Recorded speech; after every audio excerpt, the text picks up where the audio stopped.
అన్నమయ్య నడయాడిన ప్రాంతాన్ని అన్నమయ్య నడయాడిన రాజంపేటని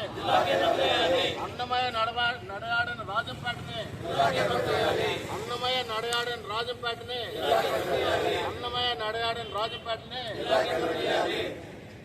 న్యాయవాదులు కూడా రోడ్లు ఎక్కేటువంటి పరిస్థితి వచ్చింది. ఎక్కడ కూడా న్యాయవాదులు విద్యార్థులు రోడ్లు ఎక్కారు అంటే పరిస్థితి చాలా దయనీయంగా చెప్తారు. కాబట్టి ఖచ్చితంగా ప్రభుత్వం కూడా ఆలోచించి రాజంపేటకు న్యాయమైనటువంటి కోరికను నెరవేర్చాలని చెప్పి కూడా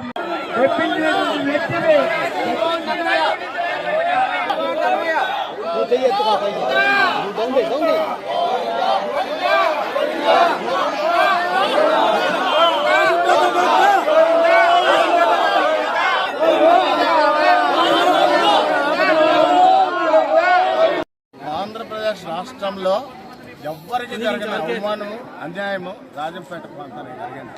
ఇవాళ ప్రత్యేకించి రాజంపేటలో అన్నమయ్య పుట్టిన ప్రదేశంలో 108 విగ్రహం అంచున దగ్గర ఆయన నడయాడిన ప్రాంతంలో ఈ సమావేశం విద్యార్థులు రాజంపేట కోడూరుకు చెందిన జన సందేశం అందరూ కూడా ఇవాళ అన్నమయ్యని మొక్కడానికి వచ్చారు. ఆయనకు జరిగిన అన్యాయం తెలియజేయడానికి కారణం ఏంటంటే ఇవాళ అందరికీ తెలుసు, ఇవాళ రాజంపేటకు జరిగిన అన్యాయం చూస్తే ఒకసారి గౌరవ ముఖ్యమంత్రి గారికి అన్నమయ్య సమక్షంలో మేము ఆందోళన తెలియజేయడానికి వచ్చాం. ఇవాళ చూస్తే రాయచోటిని జిల్లా కేంద్రం చేయడం జరిగింది. ఎవడన్నా చూస్తే అభివృద్ధి జరిగిన ప్రాంతంలో మిగిలిన ప్రాంతాల్లో ట్యాగ్ చేస్తారు ఆ జిల్లా కేంద్రాన్ని. మరి రాయచోటు చూస్తే గౌరవ ముఖ్యమంత్రి గారికి బాబు గారికి తెలియజేయడంలో మీరు చాలా విజనరీ ఉండే లీడర్ సార్, మీ ఖ్యాతి ప్రపంచవ్యాప్తంగా తెలుసు.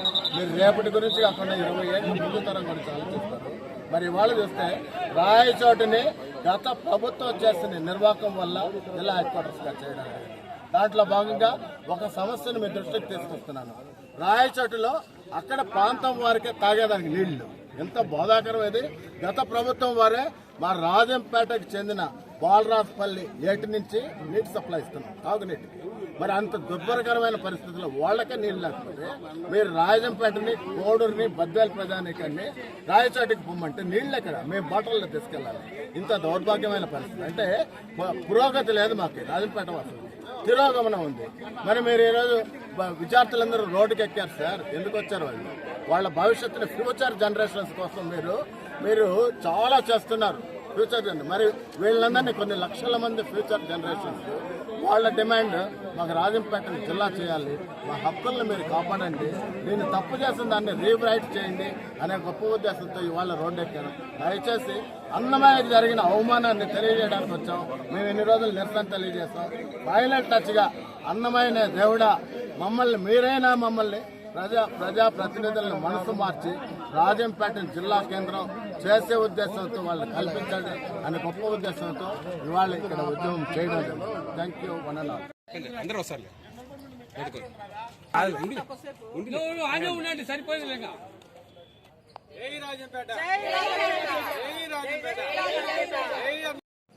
అన్నమయ్య జిల్లాకు రాజంపేటను కేంద్రం చేయాలని ఈరోజు ఇక్కడ అన్నమాచార్య పురిటి గడ్డైన సాక్షాత్తు తాళపాకలో 108 అడుగుల ఎత్తున్న విగ్రహం దగ్గర మేమందరం కలిసి ఆందోళన వ్యక్తం చేయడం జరిగింది. ఇక్కడ వంట వార్పు అనే కార్యక్రమం కూడా చేపట్టడం జరిగింది. సాక్షాత్తు శ్రీ వెంకటేశ్వర స్వామిని మైమర్పించి ఎన్నో వేల సంకీర్తనలను రచించిన తాళపాక అన్నమాచార్యుల వారు పురిటి గడ్డైన ఈ స్థలానికి న్యాయం చేకూర్చమని మేము ముఖ్యమంత్రి శ్రీ చంద్రబాబు నాయుడు గారికి అలాగే పవన్ కళ్యాణ్ గారికి విన్నవించుకుంటున్నాము. మా మహిళల ఆవేదన అంతా ఒక్కటే. ఎందుకంటే వేరే ప్రాంతానికి మా మహిళలంతా అక్కడికి వెళ్లి తిరిగి రావాలంటే సిగ్నల్స్ కూడా పనిచేయలేని పరిస్థితి. ఒక ఆడకూతురికి భద్రత. కడప జిల్లాలోని మరిన్ని వార్తా విశేషాల అప్డేట్స్ కోసం మా SCN న్యూస్ ఛానల్ను తప్పకుండా చూడండి.